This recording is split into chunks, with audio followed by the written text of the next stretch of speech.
Okay, let's unpack this.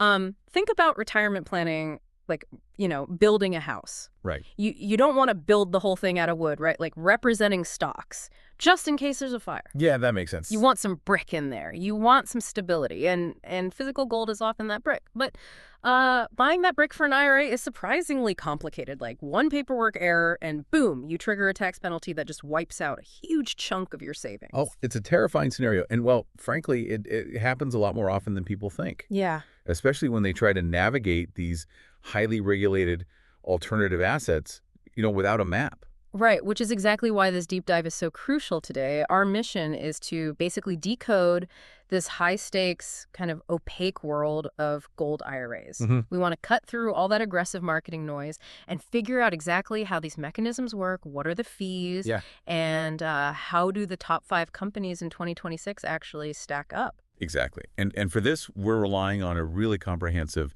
2026 market research guide. It's authored by Doug Young. Yeah, over 20 years of experience, right? Yeah, he's a financial markets researcher, former financial director. And since 2011, he's done more than 80 distinct, rigorous evaluations of these gold IRA companies. Which is wild. It is. His methodology is just incredibly valuable for what we're talking about. Because in an era of, economic uncertainty, diversification is crucial. But the industry is just fraught with hidden fees. Right. He doesn't just read the brochures, he mystery shops them. He verifies the Better Business Bureau and Business Consumer Alliance ratings. Oh, wow. Yeah, he analyzes their complaint histories, reverse engineers the fee structures. He is hunting for the ones that prioritize regulatory compliance over just, high-pressure sales. Okay, so before we get into the heavyweights from his report, we got to lay down the plumbing, right? The actual mechanics. Yeah. Because buying physical gold for a retirement account isn't like buying a gold coin and sticking it in your floor safe. No, not at all. So assuming our listeners know the basics of traditional pre-tax versus Roth after-tax accounts, the most critical thing here is the IRS's strict division of labor. You have the gold IRA company, and then you have the custodian. Right. And what's fascinating here is that the IRS demands absolute impenetrable separation between you, the investor, and the physical asset. Yeah. To keep that tax advantage status. Yeah. A lot of people assume the gold IRA company is like a bank. Right, but they aren't. No, they really act more as a concierge. They educate you, they source the IRS-approved metals, coordinate logistics, but they are legally prohibited from holding your money or your gold. Okay, so let me make sure I've got this crystal clear. So the gold IRA company is essentially like the real estate agent, helping you find and buy the perfect house. Okay, yeah. But the custodian is like the heavily guarded, gated community where the house actually sits. That analogy perfectly isolates it. Yeah. Because physical possession by the investor is strictly prohibited. If you try to hold IRA purchase gold in your own house, the IRS treats it as a distribution. Oh, and that triggers taxes. Immediate taxes. And potentially severe early withdrawal penalties if you're under 59.5. Yikes. So the custodian is an IRS-approved institution, usually a specialized trust company. They do the regulatory paperwork, and they arrange for your gold to sit in a highly secure third-party depository, places like the Delaware Depository or Brinks.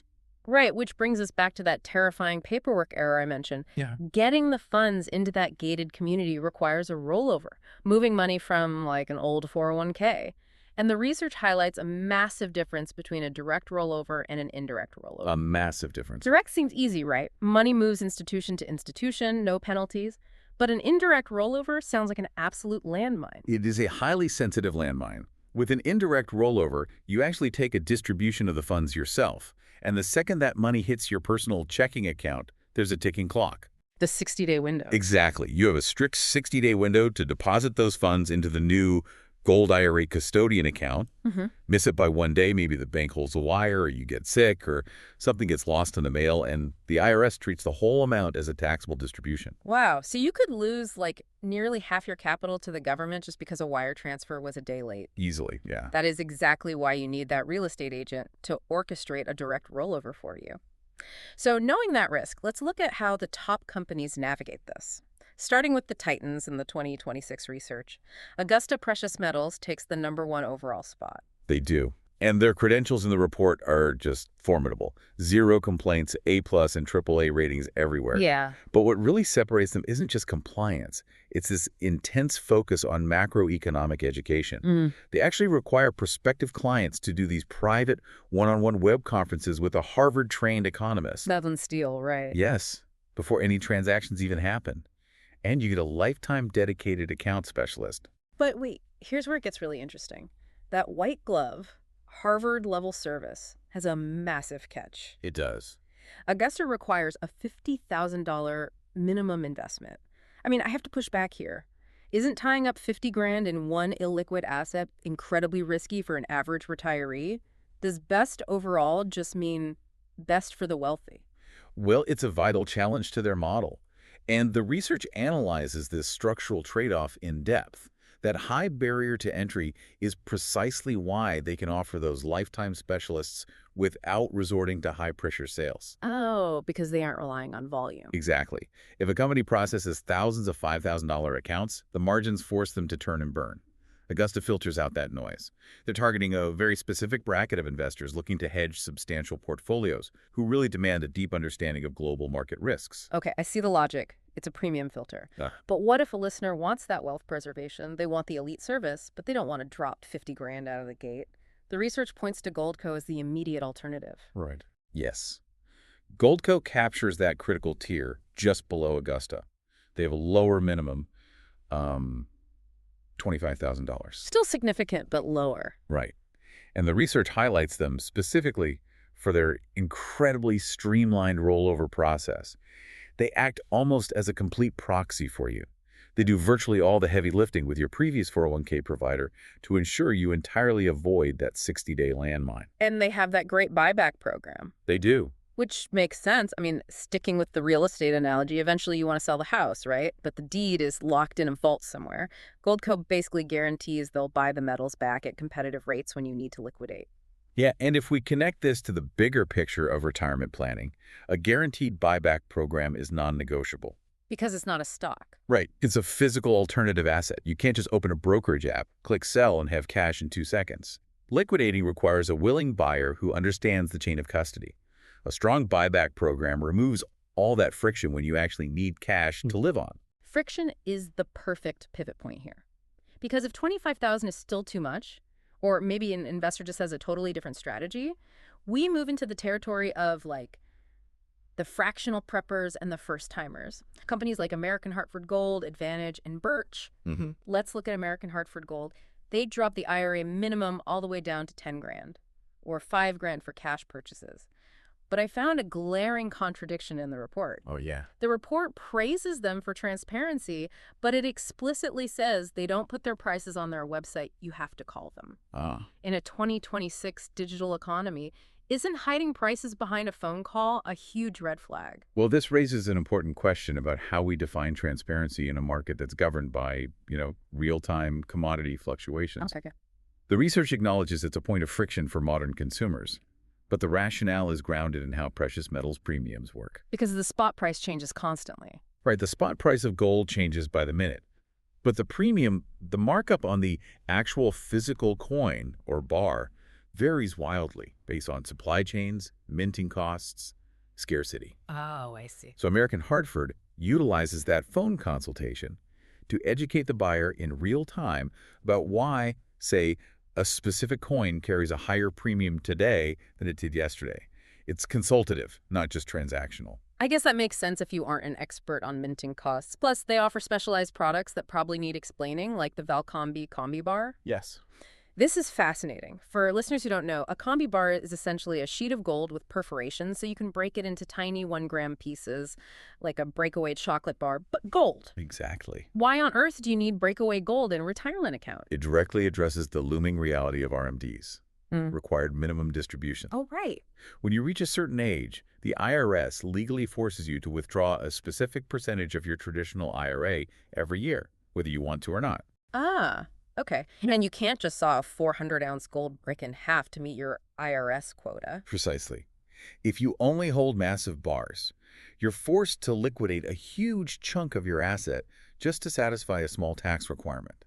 You might have to sell more gold than you want, at whatever the market price happens to be that day. That would be brutal. Yeah.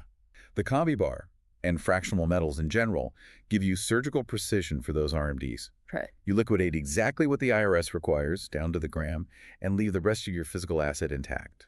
That is a phenomenal strategy. It's not just having gold, it's having the right shape of gold for your taxes. Yes. But what if someone isn't worried about fractional liquidity yet? They just want a low-friction, low-cost entry point. The research really points to Advantage Gold for that. It does. Advantage Gold is structurally designed for the first-time buyer.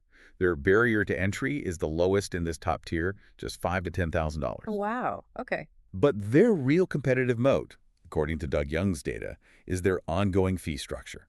They maintain incredibly low annual costs, typically around $175 for admin and maybe $100 for storage. That's really accessible. Which brings us to the fifth company, Birch Gold Group. Also a $10,000 minimum, but they've been in the industry over 20 years.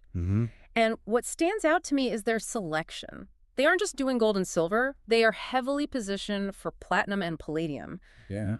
Why would someone want palladium in a retirement account? It really comes down to macro portfolio strategy. Gold is traditionally a monetary metal, right? It hedges against currency devaluation. Right. But palladium and platinum are heavily driven by industrial demand.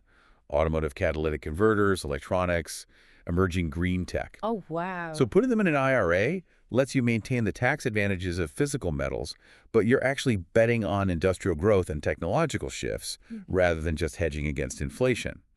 Birch Gold is built for that specific, nuanced strategy. Okay, so we've established the best company really depends on you. Are you a wealthy preservationist? Are you planning for precise RMDs? Or are you betting on industrial tech? Exactly. But regardless of the company, there is a universal threat to your investment that the research isolates. The ongoing holding costs, specifically flat rate fees versus percentage-based fees. This is perhaps the most vital takeaway from the entire data set. The structure of your custodian's fees will completely dictate the long-term viability of the IRA. You've got setup fees, maybe $50 to $295, but the ongoing admin and storage fees are the real danger zone. Yeah. The research almost exclusively favors companies partnering with custodians that charge flat-rate annual fees. Let's unpack why that matters, because I call percentage-based fees the success penalty. I like that. Say you invest 50 grand in gold. 10 years later, it skyrockets to 200,000.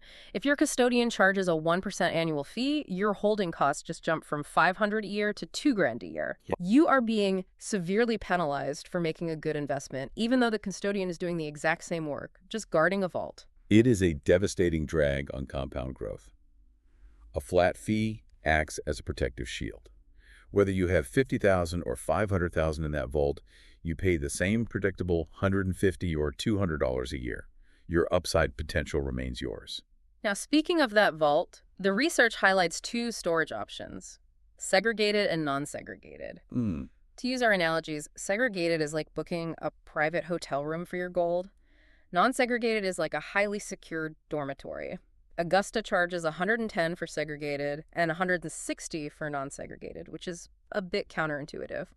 But really, if I'm just buying standard bullion bars, why would I care about paying for a private room? For standard bullion, you probably shouldn't care. In non-segregated or commingled storage, the depository guarantees you'll get the exact same type, weight, and purity of metal back, but not necessarily the exact physical pieces you sent in. Because it's fungible. Right, it's fungible. Put in a 2026 American Gold Eagle, you get a 2026 American Gold Eagle back, just maybe not the one with the microscopic scratch on the rim that you deposited. Got it. But if you're holding highly specific, rare numismatic coins or serialized bars where the physical object itself has premium value beyond its melt weight, then segregated storage, that private hotel room, is absolutely essential. You have to guarantee the chain of custody for that specific item. That makes total sense. And that chain of custody leads us right to the ultimate exit strategy. Because eventually, retirement arrives, and you need cash for groceries, not gold bars. Right. How does an investor actually liquidate from the gated community? The buyback process relies entirely on that strict division of labor we talked about earlier. Okay. When you want to sell, you contact your concierge, the Gold IRA company. You don't call the custodian to negotiate prices. The Gold IRA company quotes you a buyout based on the current market spot price. And once you agree, the intricate logistics begin. Right, because the Gold IRA company doesn't actually have your metals. Exactly the problem they have to solve. They initiate a purchase order. The custodian manages the regulatory compliance and coordinates the physical transfer of the metal out of the depository vault. Okay. Once the metal is delivered to the buyer, the cash proceeds are legally deposited back into your IRA account. Only then can you take a legal distribution to your personal bank account without triggering an audit. Wow, that is a lot of moving parts. It requires seamless, flawless coordination between three separate entities. This is why Doug Young's research places such heavy emphasis on choosing a company with a proven, frictionless buyback program. If there's a breakdown in communication between the dealer, the custodian, and the depository, your retirement income is stalled. So what does this all mean? We've gone from the theoretical risks of rollover paperwork all the way down into the actual vault and mapped out getting the cash back out. Well, what the data proves is that there is no universal best company. The whole industry is highly stratified based on investor needs. If you have substantial capital and want elite education to hedge a large portfolio, the high barriers of Augusta and Goldco are designed for you. Right. But if you need precise fractional liquidity for RMDs, or you want to invest in industrial metals like palladium, then Advantage, Birch, or American Hartford Gold are built for those specific missions. It is entirely about finding the right mechanical tool for your specific financial strategy. And to help you do exactly that, you really need to look at the raw data and compare these structures yourself. Absolutely. We highly recommend that listeners go to the Gold IRA Companies Bulletin website at goldiracompaniescompared.com for a wealth of related information, full breakdowns, and verified reviews. Again, that is goldiracompaniescompared.com. And to make it incredibly easy, we'll put a link to this information right in the notes for this deep dive. As we wrap up this analysis, I want to leave you with one final, slightly provocative thought to consider. Okay, let's hear it. We spent this entire discussion focusing on the intricate mechanisms of securing physical, tangible gold in a heavily guarded, distant vault, right? To protect your retirement from systemic shocks. Yeah. But as we move toward an increasingly digital 2026 economy, where assets are tokenized and wealth moves in microseconds, one has to wonder, in a true global financial crisis, does the vast physical distance between you and a Delaware depository make that gold feel more like just another abstract number on a screen? Oh, wow. Or does the absolute certainty that it physically exists somewhere, guarded by steel and concrete, offer the ultimate tangible safety net? That is a fascinating question to chew on. If you can't touch the brick, is it really structurally sound? We'll leave you to ponder that. Thanks for joining us on this deep dive.